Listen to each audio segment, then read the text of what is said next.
బొత్స సత్యనారాయణ కన్నీళ్లు పెట్టుకున్నారు. ఆయన కన్నీళ్లకి అచ్చెన్నాయుడు వ్యాఖ్యలే కారణం. బొత్స సత్యనారాయణ గతంలో మాట్లాడిన మాటల్ని ప్రస్తావించడమే కాకుండా వైఎస్ చనిపోయిన రోజు జగన్ ఎక్కడ ఉన్నారో చెప్పాలంటూ అచ్చెన్నాయుడు మాట్లాడారు. ఆ వ్యాఖ్యలకి బదులిస్తూ కన్నీళ్లు పెట్టుకున్నారు బొత్స సత్యనారాయణ. రాజశేఖర్ రెడ్డి గారు చనిపోయే సమయంలో నువ్వు ఎక్కడున్నావో చెప్పవలసినటువంటి బాధ్యత నీకుంది.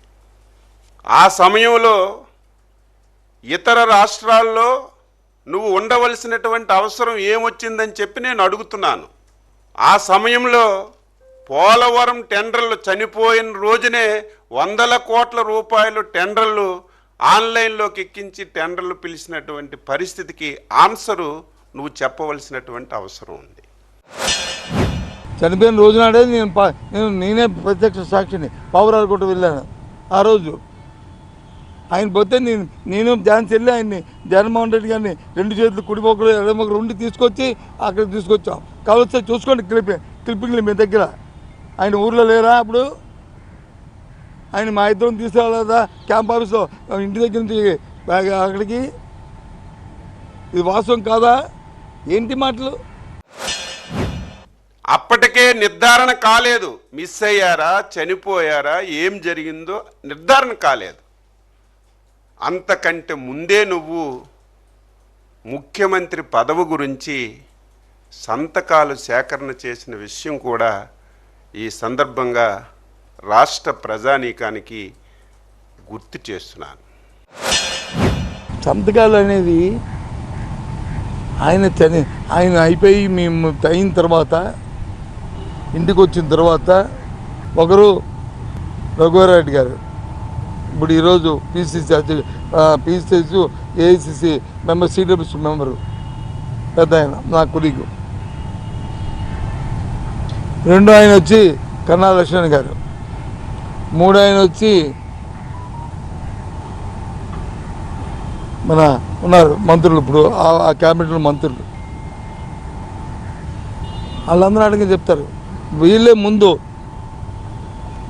అమ్మో జగన్మోహన్ రెడ్డి నేను కాదు, అందులో నేను లేదు, జగన్మోహన్ రెడ్డిని పెట్టాలి ముఖ్యమంత్రి అని చెప్పి ముందు ప్రతిపాదించింది వీళ్ళు.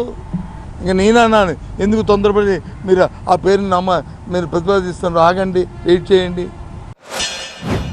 బహిరంగంగా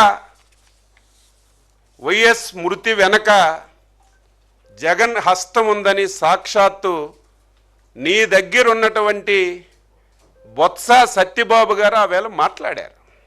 తరువాత పరిణామాలన్నీ కూడా చూస్తుంటే ఒక సైకోకి పదవి వ్యామోహం వస్తే పదవి గురించి ఏదైనా చేస్తాడు.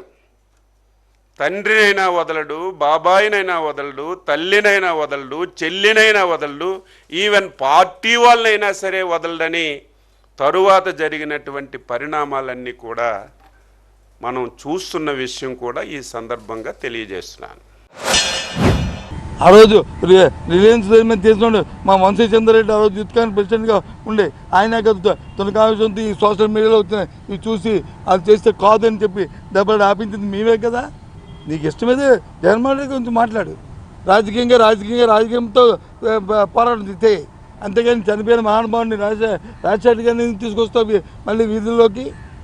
సభ్యత, సంస్కారం, ఒక సంస్కృతి ఏమీ లేవు.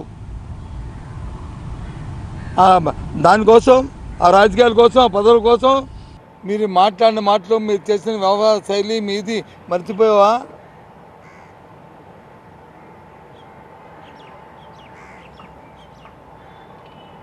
పార్టీ లేదు, బొక్క లేదు, ఆ కార్యక్రమం లేదని చెప్పిన మాటలు మర్చిపోయావా?